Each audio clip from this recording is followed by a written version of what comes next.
Purdue has a 9.8 on the Boiled Sports Composite Index, and Matt Painter may have stolen a little bit of thunder on senior night. Let's talk about it. Today's Quickcast is brought to you by Martin Vintage. MartinVintage.com, where if you enter Boiled at checkout, you'll get 20% off. Mom, thanks for watching. First off, the Boiled Sports Composite Index is a composite of 5 different polls. It used to be the RPI, which was the NCAA Tournament Committee's kind of guiding light, the Sagarin, the KenPom, the AP, and the coaches polls. Now it's the NET, the Sagarin, the KenPom, the AP, and the coaches poll. Take all those scores and average them out, and Purdue gets a 9.8. The cluster of where Purdue is ranked, I've been saying this for a couple weeks on Twitter, has been awfully tight.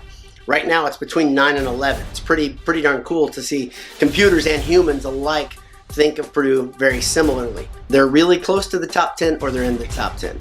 As you know, Purdue is a full game ahead in the Big Ten regular season conference race right now. And they have 2 games left versus teams that aren't in contention for the title. They're in a fantastic position to win an outright Big Ten title for the first time in a bit. And senior day was a fun one for all you guys who were at Mackey, and you got to see our Boilers play just simply dominant basketball. I thought Ohio State would take a little bit of the fight to Purdue, at least for a half, and then Mackey Arena would do what Mackey Arena does, which is just kind of crush the opponent under the pressure. But it didn't go that way. Carson Edwards got hot, and then everybody fed off that heat.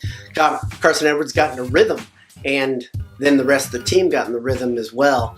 And that was great to see. I've been saying for a couple weeks that water finds its level, and Purdue kind of got back to its level all at once. It was a fun game to watch. It was an astounding game to watch a little bit.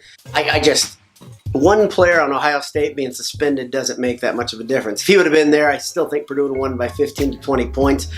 They're just that good. Purdue's identity is clear, that they can score on teams, they make teams uncomfortable with defense, and they're pretty well-rounded. They can do a lot inside and outside. An interesting development to me, maybe the most interesting, is the fact that Boudreaux had a significant role. Maybe that's because Purdue is just dominating, but also it seems that Travion Williams is not playing at the level he was just a bit ago. And so there's some flux happening, right? There's some changes that are potential on the horizon for this team as they go down the final stretch here. Purdue has a road game versus Minnesota, which will prove to be somewhat tough, and then another road game versus Northwestern. That Northwestern game, if you listen to Handsome Hour, is something that Jay and I have been concerned about since before Purdue was even a contender in the Big Ten race. Way back in January, we thought, this one seems like a trap. It doesn't matter what Purdue's potential for the NCAA tournament is. Just playing Northwestern, who has a lot more to gain than Purdue generally at that time of the year, looked like a scary prospect. And at that point, it looked like Northwestern wasn't going to be a tournament team. Now it assuredly looks like Northwestern's not going to be a tournament team. Minnesota is playing for seed. So that game has a lot of worry for me, especially if you're a Purdue historian. You probably know what I do, which the bad juju that is in the barn at Minnesota is something that might get your attention.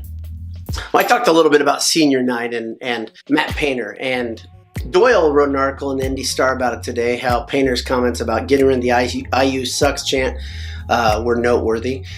And I agree that those comments are noteworthy. The thing that I see as noteworthy, though, and I talked on Twitter about this, is that I think Painter took away some of the fire that was really should have been for the seniors. The positive feelings for Klein and Eifert specifically seem to get drawn away a bit. Regardless of where you stand on this argument, I think it was poorly timed. The comments were poorly timed, and I wish Painter would not have done that. If you watch the video, and I've got some of it playing behind me, if you watch the video of Painter's comments, you can see the paint crew react, which is pretty funny. They just kind of sink.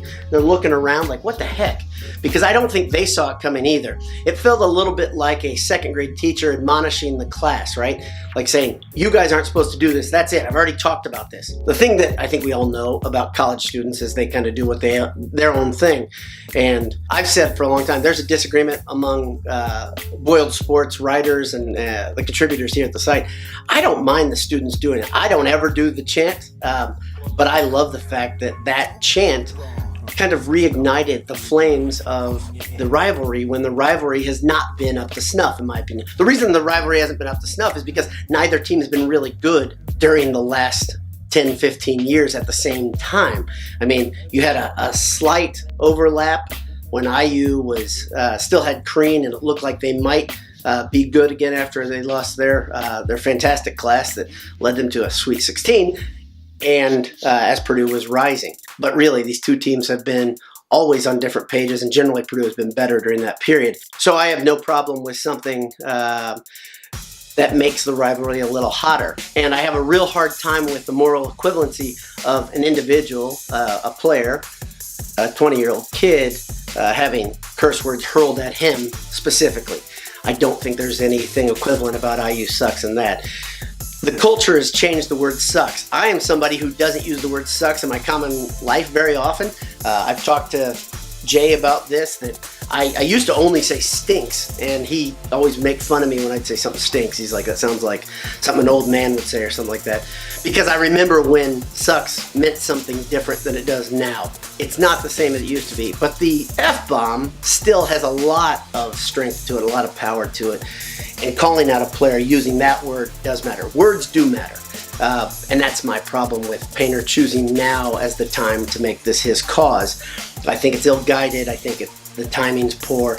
And we can disagree on whether or not it should go away. IU's created a narrative. Their fans have created a narrative that they say, oh yeah, you're still little brother. Okay, Purdue is dominating them in football and basketball. They are dominating them. So that's an easy thing to say, to try to grasp onto something for an IU fan. And then Purdue fans have reacted by saying, oh, we better listen to them. And I think that is stupid. To listen to your opponent, to listen to your rival, which they aren't on the field to play right now in basketball or football, is not the right guidance. But that's all. That's all I had to say about that. I wish the comments would have been another time.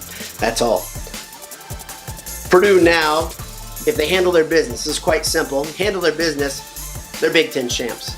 They win one of two. They're Big Ten champs, at least part of it. And I believe Michigan or Michigan State is obviously going to lose one more because they play head-to-head. I believe Michigan's going to beat Michigan State. I just kind of feel that way. I think Beeline's too good of a coach right now, and he'll have them motivated. Michigan has looked quite good the last couple games. The great thing right now is that Purdue is really in the Catbird seat. The question is, can they play their best basketball in March? We haven't seen it for a long, long time. Purdue to peak in March. And I think there's a possibility that if that happens, Purdue could finally break through that Sweet 16 ceiling that's been there for quite a bit. Thanks for tuning in today. Have a great day, and God bless you. BS all the time.